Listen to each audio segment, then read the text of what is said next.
Bonjour et bienvenue à cette revue hebdomadaire. Donc pour ceux qui seraient nouveaux sur la chaîne, en fait la revue hebdomadaire c'est de suivre des algorithmes de trading que j'ai développés sur Option et qui aujourd'hui sont en production sur le marché, génèrent des signaux, créent des opportunités d'achat et de vente.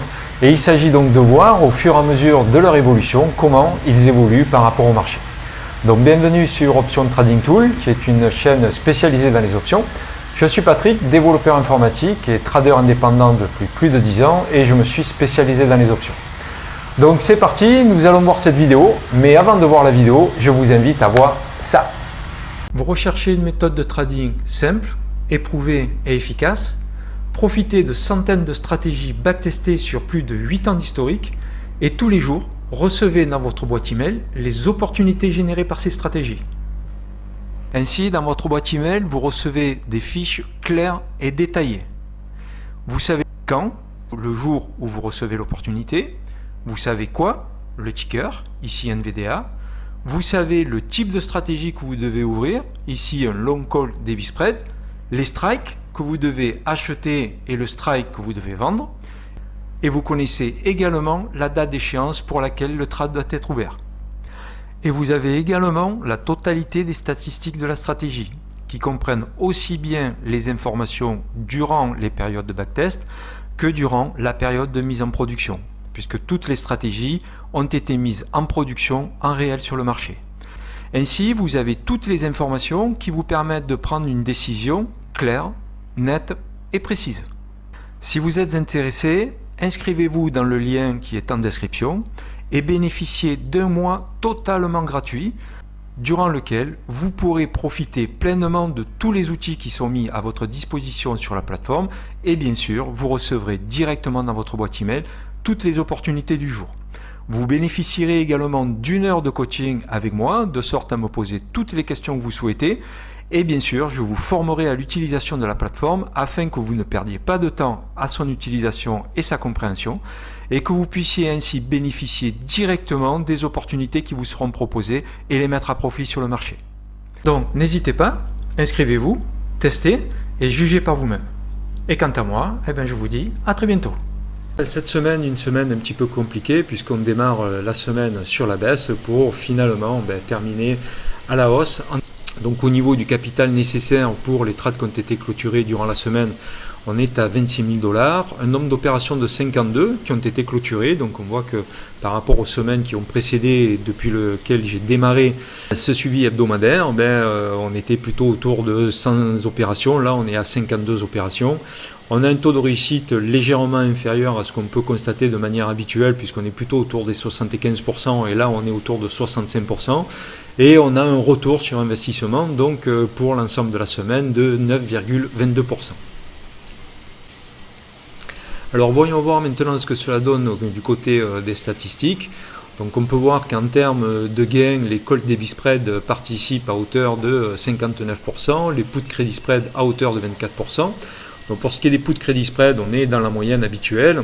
On est par contre bien inférieur en ce qui concerne la participation des calls débit spread et on a les puts débit spread qui eux sont venus s'ajouter je dirais aux statistiques puisque généralement ils étaient plutôt autour de 5 ou 6% et là on est passé à 13%. Par contre, au niveau des calls débit spread, ce dont on peut s'apercevoir, c'est qu'au niveau de leur participation quant aux pertes, ils sont cette semaine sur 88%, ce qui est évidemment énorme. Donc en fait, on voit qu'il y a au niveau des calls débit spread, compte tenu évidemment de la structure actuelle des marchés, puisqu'on voit qu'ils ont perdu leur force à la hausse, on est un petit peu parti à la baisse, puis finalement on remonte ou on stagne. On a quand même de la volatilité au niveau des gains et des pertes concernant les calls débit spread. Par contre, les puts crédit spread, on voit qu'ils ont quand même une certaine régularité puisque les chiffres restent à peu près similaires. Bon là évidemment on a 100% de taux de réussite au niveau des puts crédit spread. La structure du marché actuel peut expliquer cette raison. Et au niveau donc du rendement des puts crédit spread, on a largement augmenté puisqu'on est à 42% alors qu'on était plutôt autour de 20%. Donc on a quasiment doublé en termes de retour sur investissement pour ce qui est des puts crédit spread avec un taux de réussite de 100%. Donc on a également, compte tenu de la structure actuelle des marchés, les strangles qui sont quand même en termes de performance, on a un taux de réussite de 87%. Alors on a certes des gains autour de 9,75% pour des pertes qui sont à 68%. Mais compte tenu des taux de réussite, on arrive à largement compenser justement cet écart entre les gains lorsque l'on gagne et les pertes lorsque l'on perd. Donc au niveau des put debit spread, on peut voir qu'on a un taux de réussite de 75% avec des gains de 94% lorsque l'on gagne et 100% lorsque l'on perd. Donc on a une compensation, on dira, entre les gains et les pertes des put debit spread, mais par contre en termes de taux de réussite, on a 75% de taux de réussite, d'où la participation des put debit spread à hauteur de 14% pour les gains et à peine de 7% pour les pertes. Donc on a un delta, on dira, entre l'un et l'autre positif. Et quant au call debit spread, on peut voir que le taux de réussite est passé en dessous du taux d'échec, puisqu'on est à 42% de taux de réussite pour 57% de taux d'échec, et qu'au niveau des gains, en termes, ce qui est au niveau du retour sur investissement, en termes de gains, on est à 102%, habituellement on est plutôt autour de 120 ou 140%, et quant aux pertes, elles sont à 74%. Donc là, on a à peu près, je dirais, équilibré les gains et les pertes dans le rapport gain-perte, taux de réussite, taux d'échec.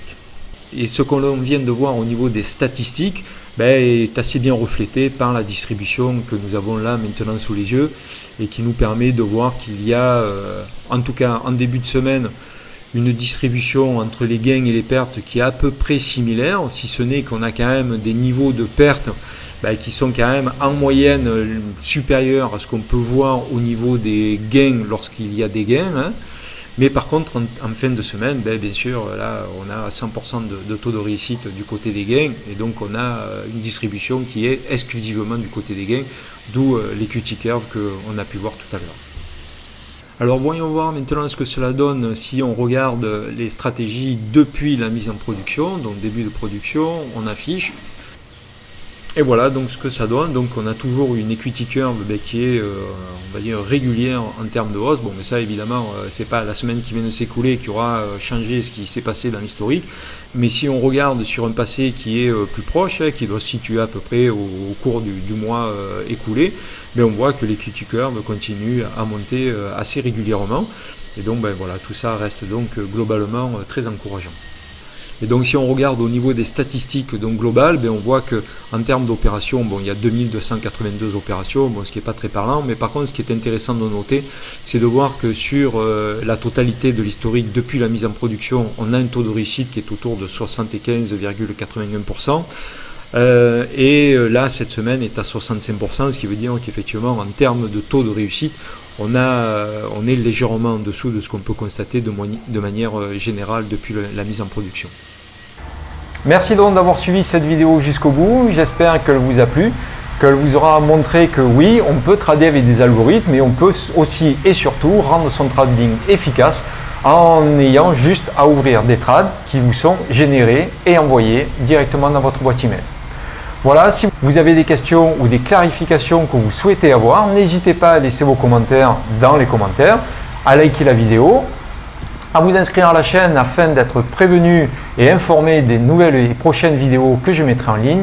Et quant à moi, je vous dis, en tout cas je l'espère, à très bientôt.